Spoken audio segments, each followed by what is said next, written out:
మీ పాదములకు వందనాలు చెల్లిస్తూ ఉన్నామయ్యా. గడిచిన కాలమంతా మీ కృప చేత, ప్రేమ చేత మమ్మల్ందరినీ కాచి కాపాడి ఉంటున్నారు. ఆ నీ ప్రేమను బట్టి మీకు స్తోత్రములు దేవా.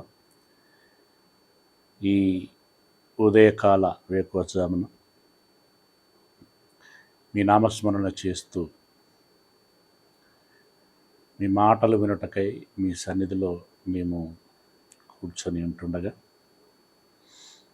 అయ్యా మాకు తెలియవలసినటువంటి సంగతులను తెలియచేయమని, వింటున్నటువంటి మా పిల్లల అందరికీ కూడా దేవా సాధకత చేసుకోగలిగేటువంటి మెలకువను, ఏకాగ్రతను, ఆలోచన, గ్రహింపు శక్తిని దయచేయండి. పరిశుద్ధాత్మిక తోడును ఉంచుమని మీ ప్రియకుమారుడు ప్రభువునైనటువంటి క్రీస్తు యేసుల వారి మహిమగల పరిశుద్ధ నామమున ప్రార్థించి విన్నపించుకుంటున్నాం మా పరమ తండ్రి, ఆమేన్. ప్రభు నామమున మరొకసారి మీ అందరికీ శుభాభివందనలు తెలియజేస్తూ ఉన్నాను. ఈరోజు మనం ధ్యానించేటువంటి అంశము బైబిలు దేవుని గ్రంథమా? బైబిల్ దేవుని గ్రంథమా? ఈ ప్రశ్న ఎందుకు మనం ముందు పెట్టుకోవాల్సి వస్తున్నది? ఈ టైటిల్ ఎందుకు ఆ విధంగా పెట్టడము జరిగింది అని అంటే, ప్రియ దేవుని వారలరా, ఒకటి క్రైస్తవేతరుల సమాజంలో ఈ పుస్తకము వారదైనటువంటి వ్యంగ్య భాషలో నల్లట్టల పుస్తకము ఇది ఒక కాల్పానికము, ఇది దేవుని గ్రంథము కాదు అని అంటున్నటువంటి వారు కొందరు. ఇక క్రైస్తవులైనటువంటి వారిలో కూడా 66 పుస్తకాల సమాహారమైనటువంటి ఈ గ్రంథము బైబిలు అని భావిస్తున్నటువంటి వారు కొందరైతే, లేదు 73 పుస్తకాలు అని చెప్పి రోమను క్యాథలిక్ డయాసిస్ వారు భావిస్తూ వారి పుస్తకములో 73 పుస్తకాలని ఉంచటము జరిగింది. ఈ రకంగా రకరకాల ప్రాంతాలలో, రకరకాల డినామినేషన్లలో రకరకాలైనటువంటి అభిప్రాయాలు కలిగి పుస్తకాల సంఖ్య, అంటే బైబిల్లో ఉన్నటువంటి పుస్తకాల సంఖ్య నిర్దిష్టంగా ఇంత అని ఖచ్చితమైనటువంటి ప్రామాణికమును వారు కలిగి ఉండటం లేదు. ఇప్పుడు మన చేతిలో ఉన్నటువంటి 66 పుస్తకాలు ఏవైతే ఉన్నాయో ఇవి ప్రామాణికమేనా? అంటే నిజంగా 66 పుస్తకాలేనా, లేకుంటే ఎక్కువ ఉండొచ్చా, లేదా తక్కువ ఉండొచ్చా, ఏమై ఉంటాయి అని మనకును సహజంగానే ప్రశ్న వస్తుంది, రావాలి కూడా. ఇక ప్రశ్న వస్తే సరిపోతుందా? ఆ ప్రశ్నకు తగినటువంటి సమాధానము మనకు తెలియాలి. ఎలా తెలియాలి మరి? ఓకే, బయట ఉండేటువంటి క్రైస్తవ పండితులు, నిజమైనటువంటి పండితులు చెప్పిన ఓకే, వారి మీద ఉన్నటువంటి గౌరవాన్ని బట్టి కావచ్చేమో అని అనుకుంటాం, కానీ అంతిమ నిర్ణయం అయితే కాదు కదా. ఈవెందో ఇప్పుడు మీతోటి రమేష్ ఎన్ని పాఠాలు చెప్పినా కూడా నా మీద గౌరవం ఉండో లేకనో, నమ్మకం ఉండో ఉండకనో మీరు కొంత తీసుకుంటుండొచ్చు, అంత కాకపోయినా కొంత తీసుకుంటుండొచ్చు. కానీ అయినా అది ప్రామాణికం కాదు. నేను బైబిల్లో ఆధారము మీకు చూపించనంత వరకు అది ప్రామాణికము కానే కాదు. నిర్ద్వందంగా అది బైబిల్లో ఉంటేనే ప్రామాణికం. మరి ఇది ఇప్పుడు ఈ 66 పుస్తకాలు, వీటిని జాడ పుస్తకాలు 66 అని బైబిలు ఏమైనా ఆధారాన్ని చూపిస్తున్నదా? ఇది మనకు చాలా ప్రాముఖ్యం. విషయం చిన్నదే కానీ విస్ఫోటనం పెద్దది. ఇక ఈ బైబిల్ని గురించినటువంటి ఆధారాలలోనికి వెళ్ళేటువంటి క్రమంలో పాత నిబంధనలో అనేకమైనటువంటి ఏర్పాట్లు జరిగాయి. ప్రపంచానికి అప్పటి వరకు పరిచయము లేనటువంటి ఏర్పాట్లు దేవుని చేత దేవుడు ప్రజల చేత లేదా తన భక్తుల చేత ఏర్పాటు చేయించటము జరిగింది. అందులో ఒకటి ధర్మశాస్త్రం,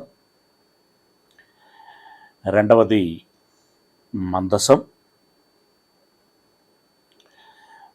ఇక ఆ మందసంలో ధర్మశాస్త్రంతో పాటు అహరోను కర్ర, మన్నా కలిగిన పాత్ర ఉంచబడ్డాయి. ఇవి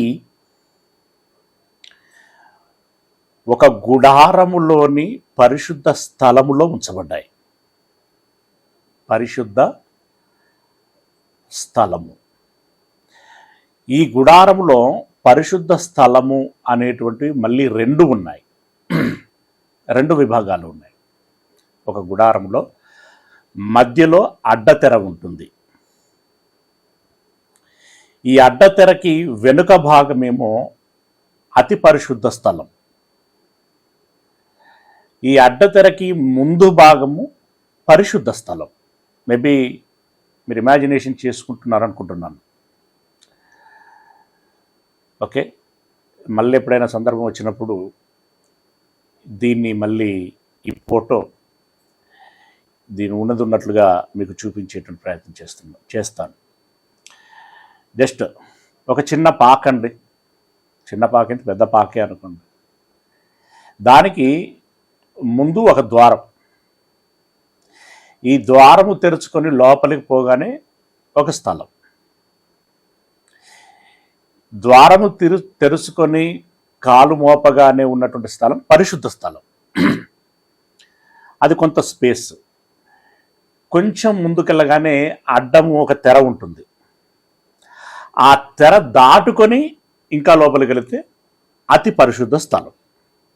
ఓకే, అర్థమవుతుంది అనుకుంటున్నా. ఈ అతి పరిశుద్ధ స్థలములో మందసం ఉంటుంది. ఈ మందసము యొద్దకి ప్రధాన యాజకుడు మాత్రమే వెళ్ళాలి. అందులో రక్తమును పట్టుకొని ఏడాదికి ఒక్కమారు మాత్రమే వెళ్ళాలి. దానికి ఎంత ప్రాధాన్యత, విశేషము, విశిష్టత దేవుడు కలిగించాడు లేదా ఏర్పాటు చేశాడో మనం అర్థం చేసుకోవాలి. సరే, ఇప్పుడు ఇక పరిశుద్ధ స్థలం ఉంది కదా ముందు. ఈ పరిశుద్ధ స్థలములో రొట్టెలు కలిగినటువంటి ఒక బల్ల, ధూపము వేసేటువంటి ఒక నిప్పుల కుంపటి, ఓకే, అంటే బొగ్గులతో ఒక పాత్ర ఉంటుంది. దాంట్లో సుగంధ ద్రవ్యాలు వేస్తే ఒక పొగ వస్తుంది. మరొకటి దీపస్తంభం ఏర్పాటు చేయబడతాయి. ఇవి పరిశుద్ధ స్థలంలో ఉంటాయి. ఇప్పుడు వీటన్నిటిలో ఇవన్నీ కూడా మందసం, రొట్టెలు కలిగినటువంటి బల్ల, అండ్ ధూపం వేసేటువంటి పాత్ర, దీప స్తంభం. ఈ గుడార సంబంధమైనటువంటి వస్తువులు అలాగే పనులు ఆ రోజు ఏర్పాటు చేయబడ్డాయి. అవి ఏ విధంగా వాడబడ్డాయి, వాడింప చేశాడు దేవుడు, అలవాటు చేశాడు. ఎందుకు అనంటే మనం నిన్నటి దినమున గమనించాం, ధర్మశాస్త్రము బాలశిక్షకుడాయను అని అన్నాడు. నేర్పించటం, అలవర్చటం. ఇక రెండవది, పాత నిబంధనలోని అనేక ఆజ్ఞలు, అనేక విషయాలు, అనేక మాటలు క్రొత్త నిబంధనకి ఛాయగా ఉంటాయి.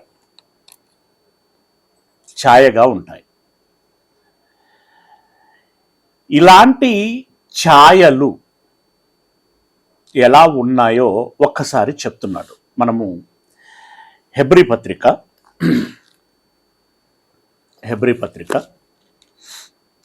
9వ అధ్యాయము, హెబ్రీ పత్రిక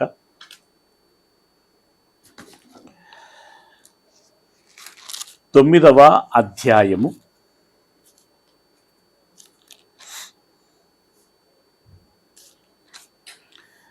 9వ వచనం. హెబ్రీ పత్రిక 9వ అధ్యాయం 9వ వచనం. ఆ గుడారము, ఇందాక నేను చెప్పిన గుడారం, ఆ గుడారము ప్రస్తుత కాలమునకు ఉపమానముగా ఉన్నది. ఉపమానము అనంటే ఉదాహరణగా, మాదిరిగా, ఉదాహరణగా, మాదిరిగా, ఛాయగా. ఏమండి, ఇంకొక పదం అంత అక్యురేట్ కాదు కానీ కొంత ప్రస్తావన చేసుకోవచ్చు.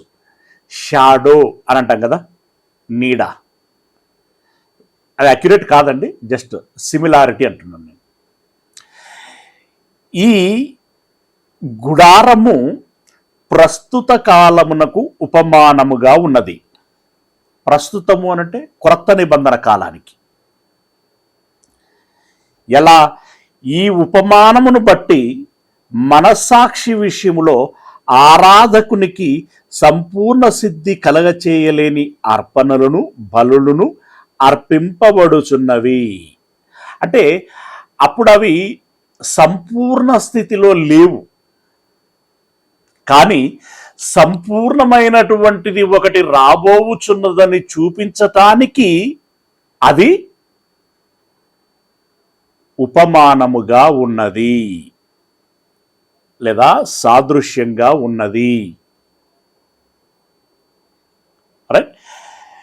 ఎలా అనంటే ఇందులో ఇప్పుడు మనం గుడార సంబంధమైనటువంటి వాటిలో అనేక వస్తువులను గురించి మాట్లాడుకున్నాం కదా.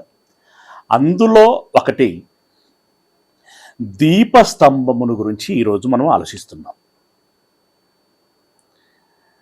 దీపము అనగానే వెలుగును ఇచ్చేది, రైట్? కాంతిని వెదజల్లేది. ఈ వెలుగు, ఈ ప్రకాశం ఎందుకు దోహదపడుతుంది అనంటే, ముఖ్యముగా చాలా రకాలైనటువంటి ప్రయోజనాలు ఉంటాయి, కానీ ముఖ్యముగా మనకి పరిసరాలను చూపిస్తుంది. ఓకే. రెండవది దారిని చూపిస్తుంది.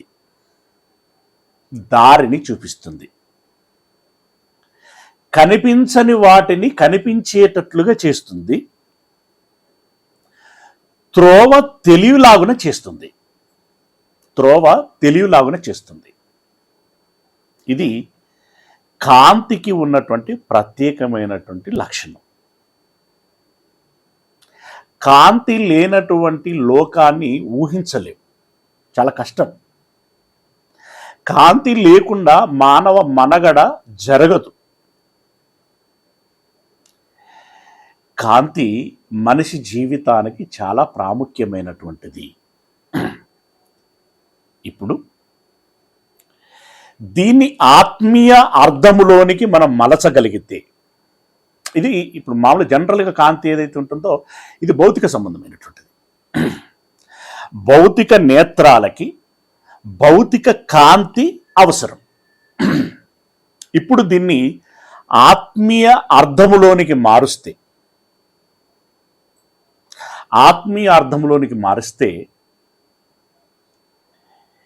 ఈ కాంతి స్థానములో ఏముంటుంది, ఈ నేత్రముల స్థానంలో ఏముంటుంది?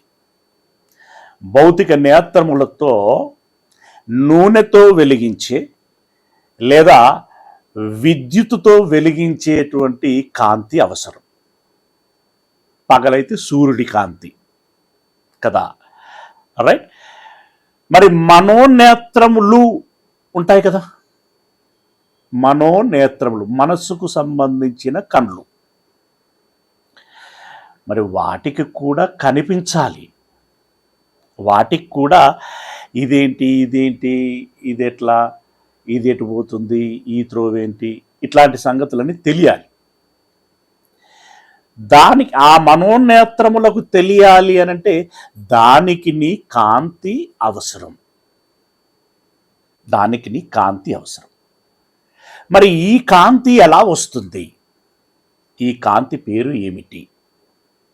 ఈ కాంతి ఎలా వెలుగుతుంది అనంటే కీర్తనలు గ్రంథము 119వ అధ్యాయం. కీర్తనలు గ్రంథము 119వ అధ్యాయం.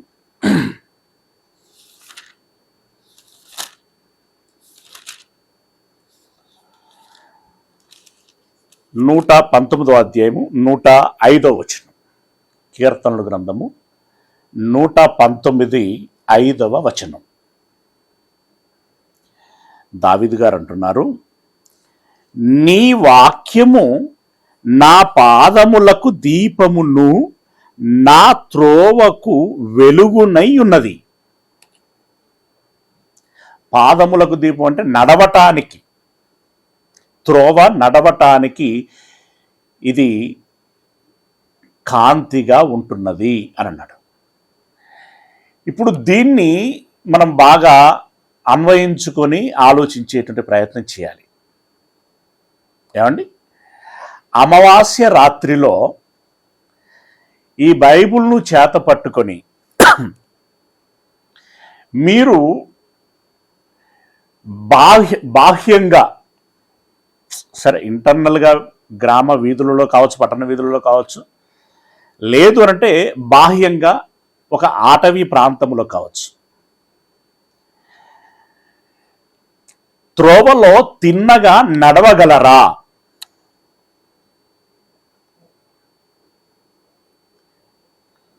టార్చ్ లైట్ లేదు ఫోన్లో. ఇప్పుడు ఫోన్లో అప్డేటెడ్ ఫోన్లో టార్చ్ లైట్ ఉంటుంది కదా, అది లేదు. దీపము లేదంటే క్యాండిల్ ఇవేవి లేవు, ఓన్లీ బైబిల్ ఉన్నది. దీన్ని పట్టుకొని ఆ చీకట్లో మీరు నడవగలరా? నడవగలమన్న వాళ్ళు మీ తంబు రేజ్ చేయండి. మాకు ఏ లైట్ అవసరం లేదు, బైబిల్లో పెద్ద వెలుగు, ఈ బైబిల్ను పట్టుకొని మేము నడవగలము. ఒక్కరు లేపట్లేదే. అంటే దీన్ని బట్టి మనకు అర్థమైంది ఏంటంటే అది సాధ్యము కాదు. అంటే భౌతికంగా ఉన్నటువంటి పాదములు ఏవైతే ఉన్నాయో ఆ పాదములకు వాక్యము దీపము కాదు. Very clarity. మరి దేని గురించి చెప్తున్నాడు? ఆత్మై ఉన్నటువంటి నాకు ఇమాజినేషన్ చేసుకోమంటున్నాడు. ఆత్మై ఉన్నటువంటి నాకు ఒక తల, కండ్లు, చేతులు, కాళ్ళు ఇలా ఉన్నాయి అని అనుకుంటే ఉండవండి, అలా ఊహించుకోవాలి. ఈ ఆత్మ పాదములకు నడవటానికి వెలుగును ప్రసారం చేసేది ఏంటయ్యా అనంటే అది వాక్యము. ఎస్, నువ్వు పగలైనా రాత్రులైనా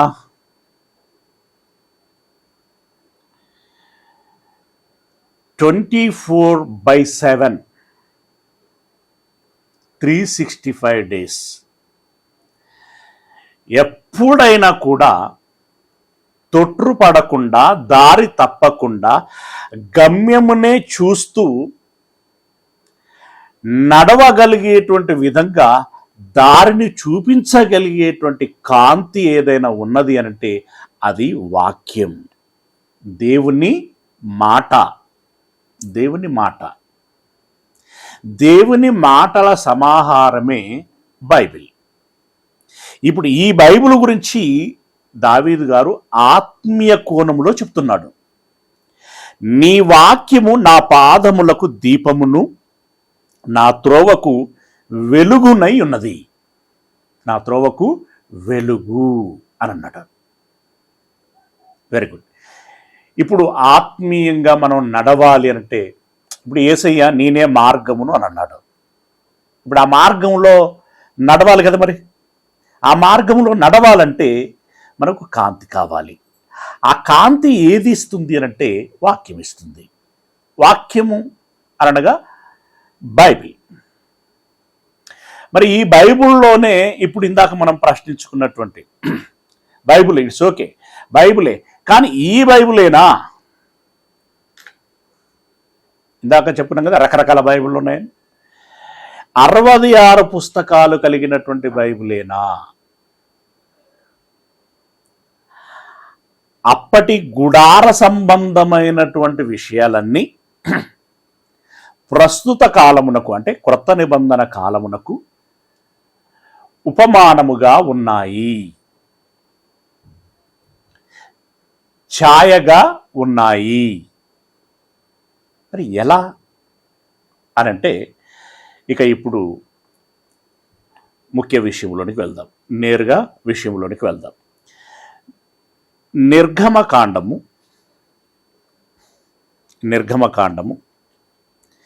25వ అధ్యాయము. నిర్గమకాండము 25వ అధ్యాయము.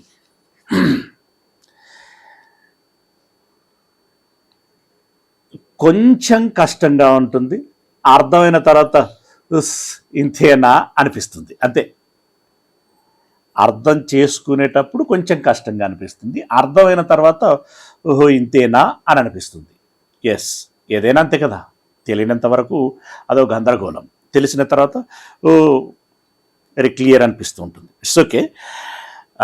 25వ అధ్యాయం 31వ వచనం నుండి చూద్దాం.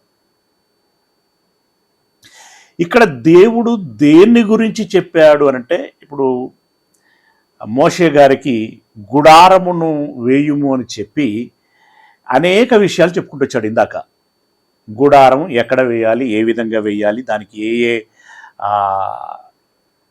క్లాతులు వాడాలి, సైడ్ వాల్స్ ఎలా ఉండాలి, ఇట్లాంటివన్నీ అడ్డతెరకు ఆ క్లాత్ ఏ రకంగా, ఏ డిజైన్, ఇవన్నీ వివరాలు ఇస్తూ వచ్చాడు. బల్ల గురించి చెప్పాడు. ఓకే, ఇప్పుడు దీపస్తంభమును గురించినటువంటి వివరణ ఇస్తున్నాడు. దీపము అనగానే ఇది దేనికి సాదృశ్యము? దీపము అనగానే మామూలుగా ఇప్పుడు దీపము అనగానే వెలుగు, త్రోవను చూపించేది, అవునా? ఇప్పుడు ఈ దీపస్తంభమును ఏర్పాటు చేయమని చెప్పి ప్రస్తుత కాలమునకు అది ఏ రకమైనటువంటి అర్థమును ఇచ్చేటువంటిదిగా ఆ రోజే ఏర్పాటు చేయబడింది. ఆ రోజే ఏర్పాటు చేయబడింది. సింపుల్ అండి. మోషే గారు అంటారు కదా, నా వంటి ఒక ప్రవక్త మీ జనములలో ఒకడు మీకు పుట్టును. అంటే ఇప్పుడు మోషే గారు ఎవరికి సాదృశ్యం అన్నమాట? యేసయ్యకి. యా, ప్రతిదినండి. ఇప్పుడు ఈ కమలాకర్ గారు ఇవే అడుగుతూ ఉంటాడు. ఒక విధంగా చెప్పాలంటే అక్షరము దీనికి ఏ అర్థమై ఉంటుందన్నా అని చెప్పేసి అని అడుగుతూ ఉంటాడు. వెయిట్ అండ్ సీ, అన్నీ వస్తూ ఉంటాయని చెప్తా ఉంటాను నేను ఆయనకి. అన్నీ వస్తాయి. నా వంటి ఏమైపోయింది, అర్థమైపోయింది కదా. నా మాదిరిగా ఇప్పుడు నేను ఉన్నానే, నా మాదిరిగా ఒక ప్రవక్త వస్తాడు. అయితే విషయం ఏంటంటే అతని మాటలు అందరూ వినాలి. వినని వాడు సర్వనాశనమగును అని అంటాడు. సర్వనాశనమగును అంటే ఏంటో తెలుసా? ఇప్పుడు నేను చెప్పుచున్నాను, నేను చెప్పే మాటలు కొంతవరకు మాత్రమే పరిమితం. మోషే చెప్పే మాటలు అన్నమాట. కొంతకాలం కొంతవరకు మాత్రమే పరిమితం. ఆ పిమ్మట మరొకరు వస్తారు. అతడు సంపూర్ణమైన సంగతులని తెలియచేస్తాడు. అతని మాటలు వినాలి. వినని వాడు సర్వనాశనమవుతాడు. ఆటోమేటిక్గా విన్నవాడు ఎంతో బాగుపడతాడు. ఇది యేసయ్యను చూపిస్తుంది. మోషే యేసయ్యను చూపిస్తాడు. మరి దీపస్తంభం దేన్ని చూపిస్తుంది అనంటే 31వ వచనం, నీవు మేలిమి బంగారుతో దీపవృక్షమును చేయవలెను. దీపం ఉంటుంది కానీ దీపం వృక్షం ఉంటుందా? ఫలాలను కాసే వృక్షాలను చూసాం, పూలను పూసే వృక్షాలను చూసాం. కానీ దీప వృక్షం ఏమిటి? మళ్ళీ ఇక్కడ వృక్షము అనేటువంటిది కూడా ఒక ఉపమానం. వృక్షము ఎలా ఉంటుందో నీకు తెలుసు. కాండం ఉంటుంది, దానికి కొమ్మలు ఉంటాయి, ఆ కొమ్మలకు మళ్ళీ శాఖలు ఉంటాయి, వాటికి పువ్వులు కాయలు ఇలా ఉంటుంది. ఇప్పుడు నేను చెప్పేటువంటి దీపము చూడగానే ఒక వృక్షమును తలంప చేయాలి. అలా వృక్షం మాదిరిగా కాండము, కొమ్మలు, శాఖలు ఇలా మీకు కనబడాలి. ఆ రకంగా దీపస్తంభమును, దీప వృక్షమును చేయవలను. నకిషీ పనిగా ఆ దీప వృక్షము చేయవలను. నకిషీ పనిగా అంటే కళాత్మకంగా, చూడగానే ముచ్చటేసేటువంటి విధంగా. కొన్ని అల్లికలు చూడండి, కొన్ని డిజైన్లు చూడండి. అలాగే మనం వాడేటువంటి ఆర్నమెంట్స్, ఇప్పుడు మెడలో వేసుకునేది, చెవులోకి వేసుకునేది, కొన్ని బంగారంతో చేయబడినటువంటి ఆభరణాలు ఉంటాయి కదా, వాటి డిజైన్ చూడండి, ముచ్చట గొలిపేటువంటి విధంగా ఉంటాయి. నకిషీ పనిగా అంటే అందులో ఆకర్షణీయమైనటువంటి ఒక డిజైన్ని రూపొందించగలిగేటువంటి ఆ నైపుణ్యత దానిలో కనబడాలి. ఆ రకంగా నకిషీ పనిగా దాన్ని చేయుము. నకిషీ పనిగా ఈ దీప వృక్షము చేయవలెను. దాని ప్రకాండమును అంటే కాండము, ప్రతి కాండము, అలా ప్రతి కాండమును దాని శాఖలను నకిషీ పనిగా చేయవలెను. దాని కలశములు, దాని మొగ్గలు, దాని పువ్వులు దానితో ఏకాండమై ఉండవలెను. ఏమండి, వృక్షము ఉండాలి, వృక్షమునకు కాండములు ఉండాలి, అంటే కొమ్మలు. ఆ కొమ్మలకి దాని శాఖలు ఉండాలి. ఆ శాఖలకు ఒకటి కలశము, రెండవది మొగ్గ, మూడవది పువ్వు. ఇలా ప్రతి కొమ్మకి అంటే ప్రతి కాండమునకు ప్రతి శాఖకు ఈ మూడు ఉండాలి. ఏంటేంటి? కలశము, మొగ్గ, పువ్వు. ఈ కలశమునే కిందికి వెళుతూ ఉంటే బాధము రూపము అని అంటాడు. బాధము రూపము. బాధం ఎలా ఉంటుందో తెలుసు కదా మనకి. ఆ రూపములో అని అంటే ఈ బాధము అనేటువంటి ఆ మాటని, ఆ పదాన్ని కింద ప్రస్తావన చేస్తూ ఉంటాడు. ఓకే, ఇప్పుడు మీరు దీనంతటినీ దృష్టిలో పెట్టుకుంటూ ఉండాలి. మళ్ళీ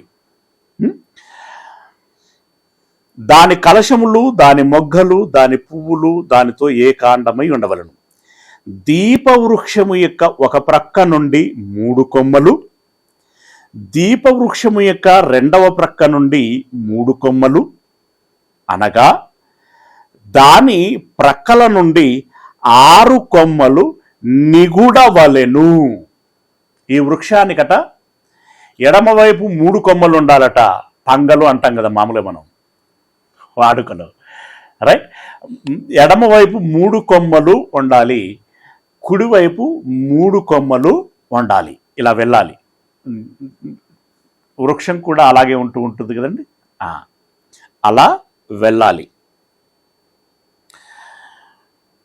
తర్వాత అలా 6 కొమ్మలు ఉండవలను. ఒక కొమ్మలో 6 ఉన్నాయి కదా, అందులో ఒక కొమ్మలో మొగ్గ, పువ్వు గల బాదము రూపమైన 3 కలశములు. ఒక కొమ్మలో మొగ్గ, పువ్వు గల బాదము రూపమైన 3 కలశములు, రెండవ కొమ్మలో మొగ్గ, పువ్వు గల బాదము రూపమైన 3 కలశములు. అట్లు దీపవృక్షము నుండి బయలుదేరు కొమ్మలలో ఉండవలెను. ఏమండి? ఒక్కొక్క కొమ్మలో 3 కలశములు రావాలి అని అంటున్నాడు. 3 కలశములు రావాలి. ఆ 3 ఒక్కొక్క దానిలో మొగ్గ, పువ్వు, బాదము ఉండాలి అని అంటున్నాడు. ఒక్కొక్క దానిలో మొగ్గ, పువ్వు, బాదము ఉండాలి. మళ్ళీ చెప్తున్నాను. ఒక కొమ్మలో మొగ్గ, పువ్వు, బాదము కలిగినటువంటివి 3 ఉండాలి అని అన్నాడు.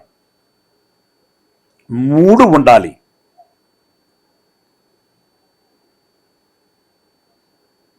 ముప్పై 33వ వచనం మళ్ళీ చదువుతున్నాను. ఒక కొమ్మలో మొగ్గ, పువ్వు గల బాదము రూపమైన 3 కలశములు, రెండవ కొమ్మలో మొగ్గ, పువ్వు గల బాదము రూపమైన 3 కలశములు. అట్లు దీపవృక్షము నుండి బయలుదేరు 6 కొమ్మలలో ఉండవలెను. 6 అనకలేదు, బట్ అక్కడ చెప్పబడినటువంటి మాట దీపవృక్షం నుండి బయలుదేరు కొమ్మలలో ఉండవలను. అంటే కొమ్మలు ఎన్ని అని అంటే ముందే చెప్పాడు కదా 6 అని. ఆ 6 కొమ్మలలో ఉండవలను. 34 వచనం. మరియు దీపవృక్ష ప్రకాండములో అంటే ముఖ్యమైనటువంటి కాండము, ఈ కొమ్మలు పోగా ముఖ్యమైనటువంటి కాండం అలాగే నిటారుగా వెళ్తూ ఉంటుంది కదా, దానిలో బాదము రూపమైన 4 కలశములను, వాటి మొగ్గలను, వాటి పువ్వులను ఉండవలెను. ఈ నిటారుగా వెళ్ళినటువంటి దాంట్లో ఈ మొగ్గ, పువ్వు, బాదములు ఎన్ని ఉండాలంటే 4 ఉండాలి అని అంటున్నాడు. 4 ఉండాలి.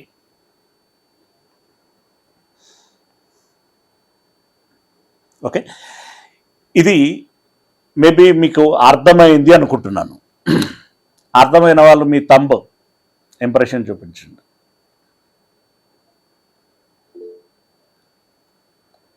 Very good. స్వరాజ్, చిరు, కమలాకర్ గారు.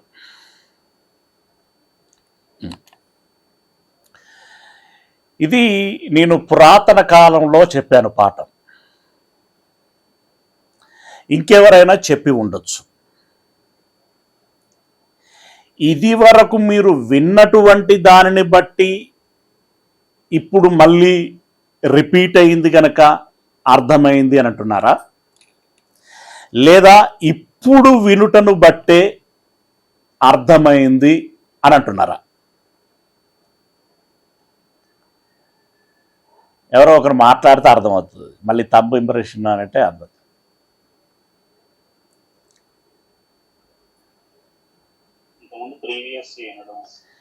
ప్రీవియస్ విన్నావు నువ్వు. ఓకే, ఇంకా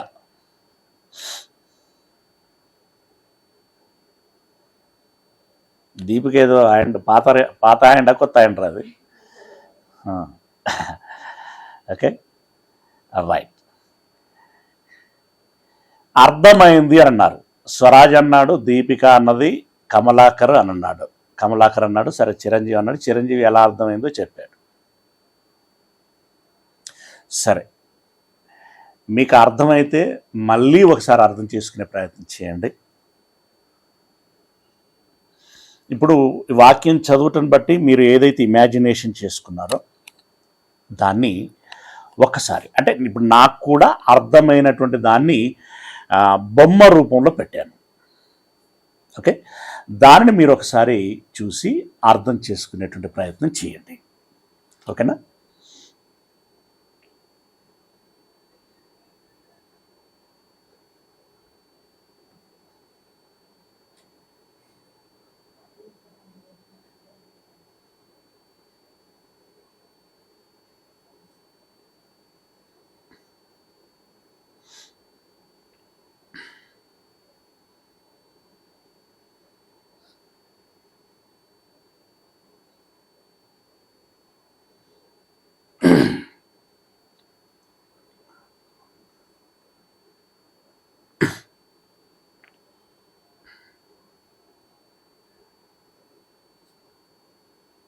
రైట్.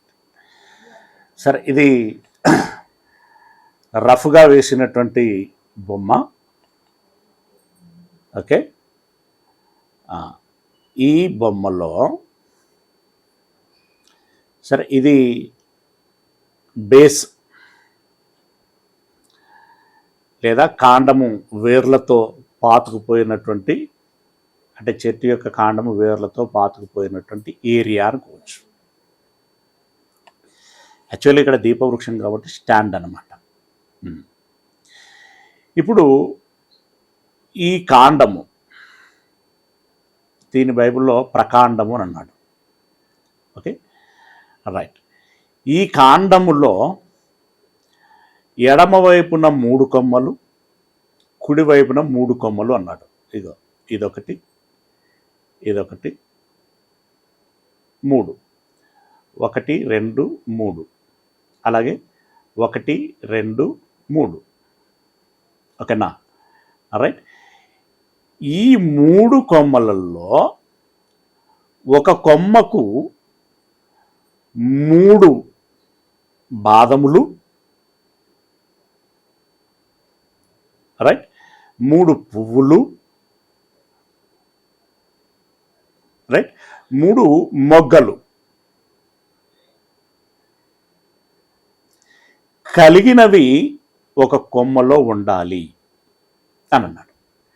అంటే ఇప్పుడు ఒక కొమ్మలో వచ్చేసి మొత్తంగా ఎన్ని పువ్వులు, ఎన్ని బాదములు, ఎన్ని మొగ్గలు అని అంటే 3 3 3, అంతే కదా. ఈ 3 3 3 కలిపితే మొత్తం మొగ్గలు, పువ్వులు, బాదములు ఎన్ని అవుతున్నాయంటే ఒక కొమ్మలో 9 అవుతున్నాయి. 9 అవుతున్నాయి. అలాగే ఈ కొమ్మలో 9, ఈ కొమ్మలో 9, యాజ్ ఇట్ ఈజ్గా ఈ కొమ్మలో 9, ఈ కొమ్మలో 9, ఈ కొమ్మలో 9. ఓకేనా? రైట్. ఇక ఈ నిలువుగా ఉన్నటువంటి ఈ కాండమునకు చివరన ఇక్కడ 4 బాదములు, 4 పువ్వులు, 4 మొగ్గలు ఉండాలి అన్నాడు. అంటే ఈ మొత్తంలో 4 మొగ్గలు, 4 పువ్వులు, 4 బాదములు ఉండాలన్నాడు. ఇక్కడ వేసరికి ఈ పువ్వు బాదం కిందికి యాలడబడ్డాయి. కొంచెం దీన్ని మీరు ఇది పైకి ఉంటుందని మాత్రమే గమనించాలి. డ్రాయింగ్లో అలా కిందికి వచ్చేసింది, బట్ ఇలా మీదికి ఉంటుందని గమనించాలి. ఓకేనా? ఇలా మీదికి ఉంటుంది. ఇది కూడా ఇక్కడ ఇలా మీదికి ఉంటుంది. అంటే ఇక్కడ దీపం కనబడుతుంది కదా, ఇది క్లియర్గా కనబడాలి అనేటువంటి ఉద్దేశంతో వీటి కిందికి ఆలడదీయడం జరిగింది. ఓకే, యాక్చువల్గా ఇవి ఇటు మీదికే ఉండాలి. గమనించండి, ఇది మీదికే ఉండాలి. రైట్. ఇది ఇప్పటి వరకు మనం చదువుకున్నటువంటి దాంట్లో చెప్పినటువంటి విషయం. ఇప్పుడు మీకొక విషయం, ఈ ఎడమవైపు ఉన్నటువంటి 3 కొమ్మల్లో ఈ బాదములు, పువ్వులు, మొగ్గలు ఒక కొమ్మకి 9 చొప్పున ఉంటే 3 కొమ్మలకి కలిపితే 3 తొమ్ములు ఎంత? 27. 27 ఉంటాయి. ఓకే, అలాగే ఇటువైపు ఎన్ని కొమ్మలు ఉంటాయి? ఎన్ని ఉంటాయి? ఈ బాదములు, పువ్వులు అండ్ మొగ్గలు 27. ఓకే, ఇక్కడ ఇవన్నీ ఉన్నాయి అనంటే ఈ మొగ్గ, బాదం, పువ్వు ఇవి మొత్తంగా 4 ఉండాలి అన్నాడు కదా. అంటే 3 4 12. 3 4 12. ఓకేనా? రైట్. ఇప్పుడు ఈ 3 9 27 ప్లస్ ఈ 12, ఈ 4 3 12, ఈ 27 ప్లస్ 12 కలిపితే ఎంత? 27 ప్లస్ 12 39. 39 అనగానే మీకు వెంటనే ఒకటి జ్ఞాపకం వస్తుంది. ఏంటది? పాత నిబంధన పుస్తకాలు. ఇక మిగిలిన ఈ 3 కొమ్మల్లో 3 9 27. 27 అనగానే ఏం జ్ఞాపకం వస్తుంది? క్రొత్త నిబంధన పుస్తకములు 27. ఈ 39 ప్లస్ 27 కలిపితే అంటే పాత నిబంధన మరియు క్రొత్త నిబంధన కలిస్తే 66 పుస్తకాలు. 66 పుస్తకాలు. ఓకేనా? అది ఇక్కడ చెప్పబడినటువంటి మాట. ఓకేనా? అది ఇక్కడ చెప్పబడినటువంటి మాట. మరలా క్రిందికి వెళ్ళినట్టయితే, క్రింది వచనాలకు వెళ్ళినట్టయితే ఎక్కడి వరకు చదువుకున్నాం ఇప్పుడు మనం? ఓకేనా? రైట్. 34 వరకు చదువుకున్నాం. 35 చదువుదాము. 35 కూడా చదివామేమో, ఒకసారి మళ్ళీ చదువుదాం. ఓకే. దీపవృక్ష ప్రకాండము నుండి నిగుడు 6 కొమ్మలకు దాని 2 క్రొమ్మల క్రింద ఏకాండమైన ఒక్కొక్క మొగ్గ చొప్పున ఉండవలెను. నీ చదవలే, 35 చదవాల. 35 ఇప్పుడు చదువుతున్నాం. ఇక్కడ ఏమంటున్నాడు 35లో? ఇప్పుడు ఇటారు కొమ్మలు ఉన్నాయి కదా, ఇప్పుడు 2 కొమ్మల కింద ఒక మొగ్గ చొప్పున 3 మొగ్గలు ఉండాలి అని అన్నాడు. 3 మొగ్గలు ఉండాలి అని అన్నాడు.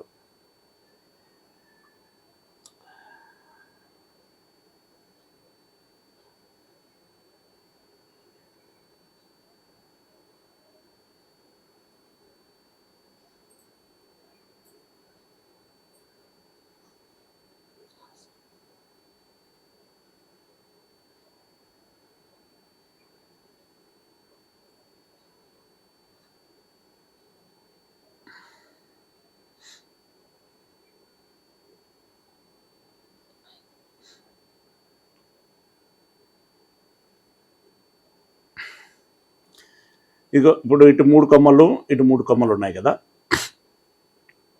ఈ 2 కొమ్మలు అంటే ఈ 2 కొమ్మలు ఉన్నాయి కదా, ఈ 2 కొమ్మల కింద ఒక మొగ్గ, అండ్ ఆల్సో ఈ 2 కొమ్మల కింద ఒక మొగ్గ, అలాగే ఈ 2 కొమ్మల కింద ఒక మొగ్గ, ఈ 2 కొమ్మల కింద ఒక మొగ్గ, ఈ 3 మొగ్గలు ఉండాలి అని అన్నాడు. ఓకే, కిందికి వెళదాం. 3 మొగ్గలు ఉండాలి. వాటి మొగ్గలు, వాటి కొమ్మలు దానితో ఏకాండమగును. అంటే కొమ్మలు, మొగ్గలు అన్నీ కలిపి ఈ ముఖ్యమైనటువంటి కాండం ఏదైతే ఉన్నదో దీనికి కలిసి ఉంటాయి అని అన్నాడు. అంటే అంటూ ఉంటాయి అని అంటున్నాడు. వాటి మొగ్గలు, వాటి కొమ్మలు దానితో ఏకాండమగును, అదంతయు మేలిమి బంగారుతో చేయబడిన ఏకాండమైన నక్షీ పనిగా ఉండవలను. ఇదంతా కూడా ఏదో మీకు అర్థం అవ్వటానికి ఈ పూలో కలరు, మొగ్గలో కలరు, ఈ కాండమో కలరు, ఇలా ఇదంతా చూపించడం జరిగింది. కానీ యాక్చువల్గా ఇవన్నీ కూడా బంగారముతో ఉండాలి. ఒకటే కలర్ పెడితే కొంచెం అర్థం చేసుకోవటానికి ఇబ్బంది అవుతుంది అనేటువంటి ఉద్దేశంతో ఈ డిఫరెంట్ కలర్లు పెట్టారు. కానీ ఇప్పుడు దేవుడు చెప్పిన దీపవృక్షంలో ఈ కలర్లే ఉండవు. ఓకేనా, రైట్. ఇదంతా కూడా అచ్చమైన 24 క్యారెట్లు అని అంటున్నాం కదా. మేబీ ఇంకా అప్పుడు అంతకంటే శ్రేష్టమైన ఉన్నదేమో అనిపిస్తుంది. రైట్, అలాంటి అచ్చమైనటువంటి బంగారంతో ఈ వృక్షమును చేయాలి. 37వ వచనం, నీవు దానికి 7 దీపములను చేయవలెను, దాని ఎదుట వెలుగిచ్చున్నట్లు దాని దీపములు వెలిగింపవలెను. ఈ వృక్షము మీద 7 దీపములు ఉండాలి. ఈ దీపము ముందు, ఈ వృక్షము ముందు, ఈ వృక్షం ముందు అంటే ఇలా దీనికి దిక్కులు ఉంటాయి కదా. అంటే ఈ సరౌండింగ్ అంతా కూడా వెలుగిచ్చులాగున 7 దీపములు పెట్టాలి ఈ వృక్షం మీద అని అన్నాడు. అంటే ఇదిగో ఈ కొమ్మ మొత్తం అంతటి మీద ఒక దీపం, ఈ కొమ్మ మీద దీపం, అలాగే ఇలా ఇక్కడ, ఇలాగే ఇక్కడ ఒకటి, దీనికి ఒకటి, చివరిలో ఒకటి. 7 అనేటువంటిది సంపూర్ణతకి గుర్తు అని మనం ఇదివరకు ఎరిగినటువంటి విషయం. రెండవది, దీపము వెలుగును ఇచ్చేది. అంటే సంపూర్ణమైనటువంటి వెలుగును ప్రసరింపచేసేటువంటి వృక్షం ఇది. ఇప్పుడు ఈ 9 పుస్తకములలో నుండి ఒక వెలుగు, ఈ 9 పుస్తకాలలో నుండి ఒక వెలుగు, ఈ 9 నుండి ఒక వెలుగు, ఇలా ఈ 9 నుండి, ఈ 9 నుండి, ఈ 9 నుండి వెలుగులు వస్తున్నాయి. చివరగా ఈ 12 నుండి వెలుగు వస్తున్నది. మొత్తానికి 7 దీపములు, సంపూర్ణమైనటువంటి కాంతి. ఓకేనా, రైట్. దీన్ని మనసులో పెట్టుకోండి. అట్లాగే సంపూర్ణమైనటువంటి కాంతి, మేలిమి బంగారంతో చేపినటువంటి ఏకాండమైన నక్షీ పనిగా ఉండవలను. నీవు దానికి 7 దీపములను చేయవలను, దాని ఎదుట వెలిగించున్నట్లు దాని దీపములను వెలిగింపవలెను. అంటే ఇప్పుడు ఈ వృక్షం మొత్తము వెలుగు ఇవ్వాలి అని అన్నాడు అని అంటే, ఇప్పుడు ఇందులో ఈ 12 ప్లస్ ఈ 27 కలిస్తే 39 పుస్తకాలలో నుండి వెలుగు రావాలి. అలాగే ఈ 27 పుస్తకాల నుండి వెలుగు రావాలి. అంటే వాక్యపు వెలుగు, ఈ దీపస్తంభము ఆ రోజు భౌతికమైనటువంటి వెలుగునిస్తున్నది అనేది వాస్తవమైతే, ఈ దీపస్తంభం ఏం చెప్తున్నదంటే రాబోయేటువంటి కాలములో 66 పుస్తకాలుగా కలిగి ప్రపంచానికంతటికి వెలుగును పంచేటువంటి కాంతిని ఇస్తుంది. ప్రపంచానికంతటికి ఆత్మీయ వెలుగును ఇస్తుంది అని చెప్పటము ఈ దీప వృక్షములో అంతర్లీనంగా దాగి ఉన్నటువంటి విషయం. ఓకే, ఇక ఈ 3 మొగ్గలు ఉన్నాయి కదా, ఈ 3 మొగ్గలు ఏంటంటే, ఈ కాంతికి మూలము దేవుడు. మనం సృష్టి ఎలా కలిగిందంటే దేవుని నుండి యేసయ్య ద్వారా కలిగింది అని మాట్లాడుకుంటాం కదా, లైక్ దట్ ఈ వృక్షమునకు అంటే ఈ బైబిల్ అంతటికి మూలము దేవుడు. ఇది ఎవరి ద్వారా అనంటే యేసుక్రీస్తు ద్వారా. ఇప్పుడు ఫీల్డ్ మీద ఉండి పనిచేస్తున్నది ఎవరయ్యా అనంటే ఈ వెలుగును పంచటానికి పరిశుద్ధాత్ముడు, తండ్రి, కుమార, పరిశుద్ధాత్ముడు. ఓకే, వీరు మొత్తానికి ఈ దీపవృక్షమును కాపాడుతున్నారు. ఈ దీపవృక్షమును ఇచ్చారు, అలాగే దాన్ని కాపాడుతున్నారు. ఓకేనా, రైట్. తర్వాత 38వ వచనం, దాని కత్తెర చిప్పయు మేలిమి బంగారముతో చేయవలెను. అంటే ఇక్కడ ఒక కత్తెర ఉంది కదా, ఇక్కడ మావాడు దీనికి ప్లాస్టిక్ హ్యాండిల్ కూడా పెట్టిండు. ఇదంతా కూడా బంగారమేనండి, కత్తెర బంగారమే. ఇక్కడ చిప్ప ఉంది కదా, ఇది బంగారమే. ఓకేనా, అంటే మొత్తం ఇక్కడ వాడబడేటివన్నీ కూడా బంగారమే ఉండాలి. అయితే ఇప్పుడు ఇక్కడ ఒక విషయం వస్తుంది, ఏమొస్తుంది అంటే, అసలు ఈ చిప్ప కత్తెర ఎందుకు పెట్టాడు? ఈ చిప్ప కత్తెర ఎందుకు పెట్టాడంటే,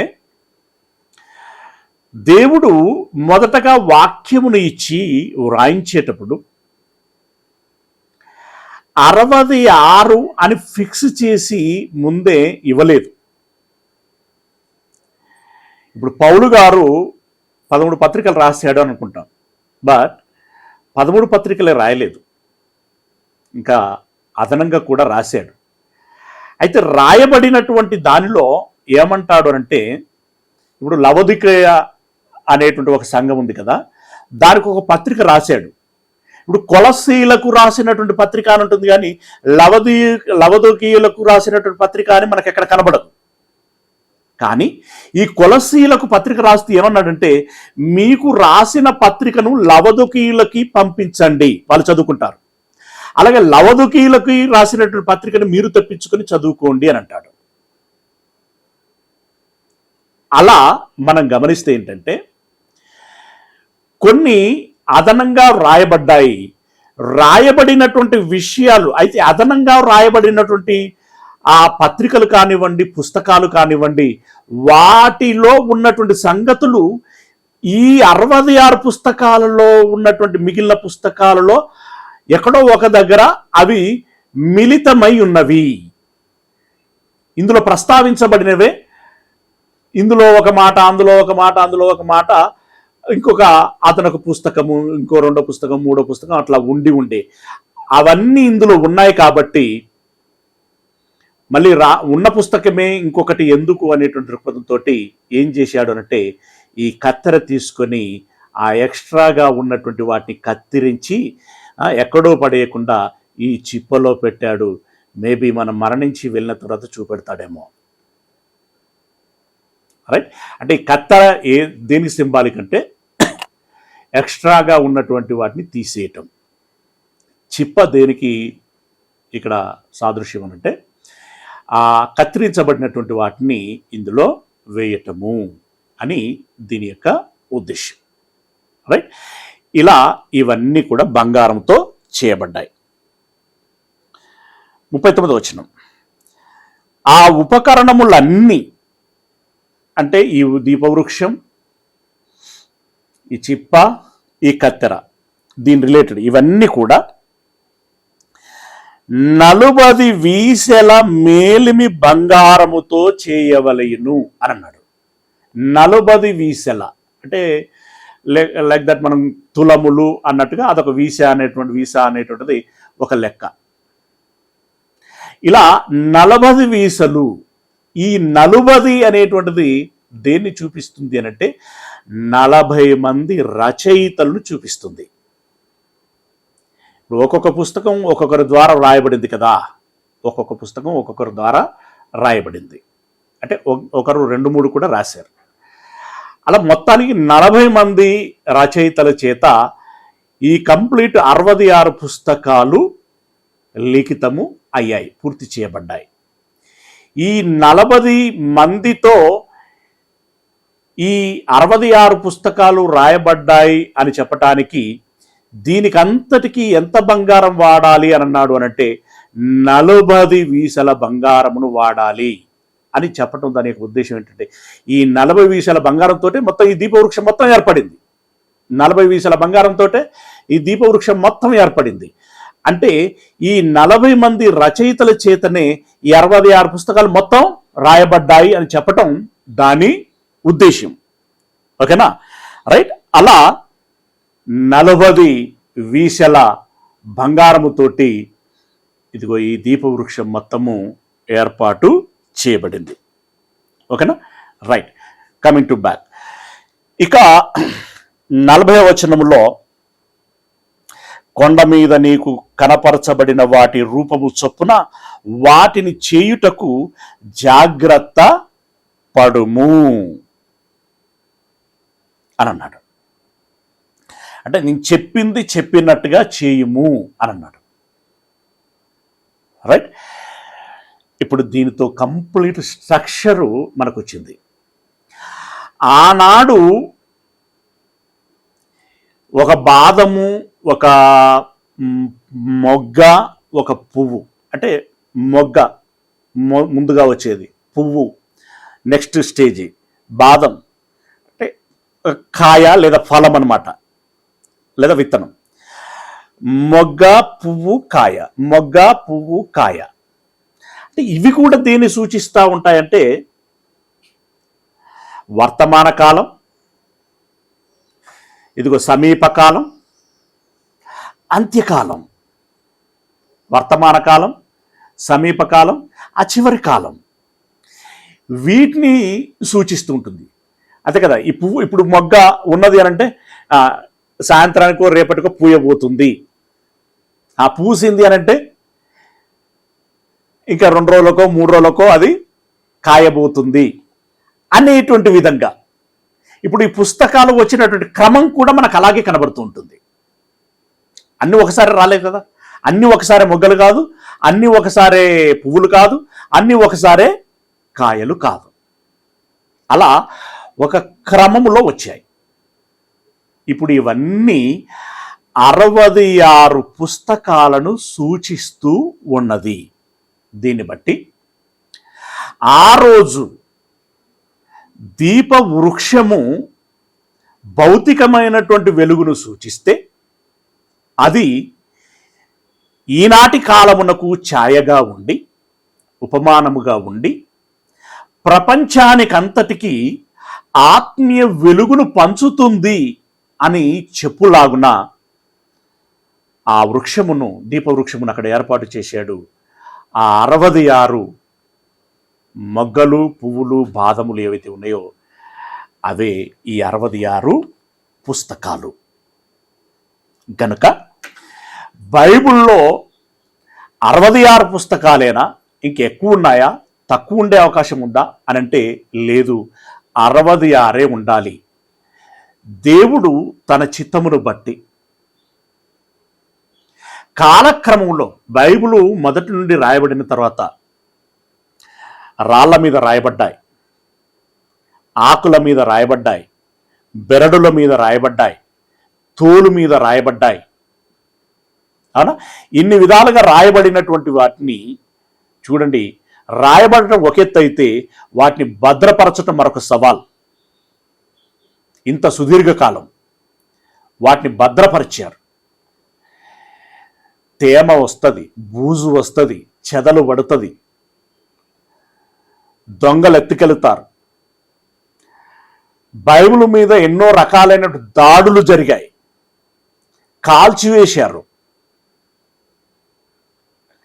చింపివేశారు, కనిపించకుండా మటుమాయం చేసి దొంగతనం చేశారు.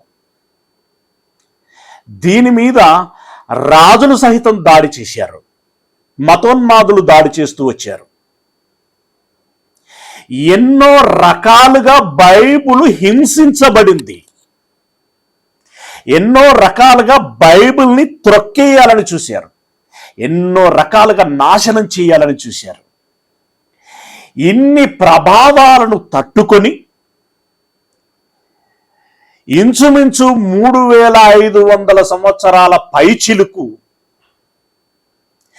ఎదురొడ్డి నిలిచి ఈరోజు మన చేతుల్లో ఇంకను ఈ రకంగా భద్రంగా ఉన్నది 66 పుస్తకాలుగా అనంటే దీని వెనకాల తండ్రి, కుమార, పరిశుద్ధాత్మల యొక్క ప్రభావము ఉన్నది.